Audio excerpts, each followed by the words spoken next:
Nabisto sa isang bodega ang tinatayang 50 milyong pisong halaga ng mga ipinuslit umanong prutas, gulay at karne na iligal ding ibinebenta sa merkado. At kabilang po sa mga naaresto ang isang Chino na point person daw ng operasyon. Nakatutok si John Consulta.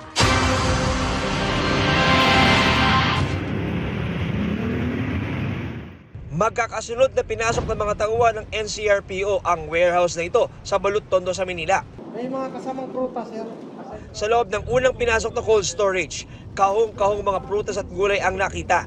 Tulad ng avocado, pakwan, balimbing, melon, kalabasa, dragon fruit, peaches, maliliit na kamatis at iba pa na galing daw sa China. Sa isa pang cold storage facility, tumambad naman ang napakaraming karne ng baboy, baka, manok at buffalo meat na galing sa iba't ibang bansa. Nagyayelo na nga sa sobrang lamig sa loob ng cold storage facility na ito. Tulad na lamang sa mga makikita natin sa kahon na ito, patong-patong at nakasulat, chicken drumsticks na galing Amerika.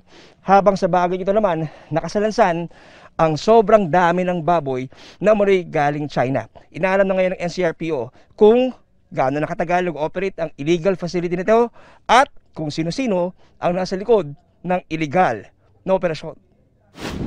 These are all illegal because we were able to be given a letter of authority from the Bureau of Customs para ma-seize ito.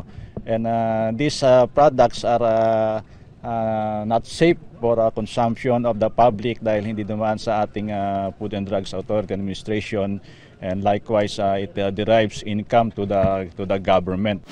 15 ang arestado, kabilang ang inabutang Chinese national na umano'y point person sa operasyon ng niraid na cold storage facility. Ayon sa ilang nakausap ng GMA Integrated News, dinadala ang mga prutas sa Divisoria at Binondo, pero tumanggi na magsalita tungkol sa mga karneng na-recover. Mahigit 2 linggo raw isinagawa ang surveillance bago ikinasa ang operasyon. Malaking epekto po dito sa mga local farmers and traders natin dahil it will be very unfair competition. Of course, ito hindi dumaan sa mga processes and permits and taxes. So dito po nalulugi yung mga kababayan natin. Alamin daw ng customs kung paano nakapasok sa bansa ang mga prutas at karne na nakumpiska sa raid. Sisirain daw ng customs ang tinatayang 50 milyong pisong halaga ng smuggled na prutas at imported na karne para di na mapunta pa sa merkado. Para sa GMA Integrated News, John Consulta, nakatutok 24 oras.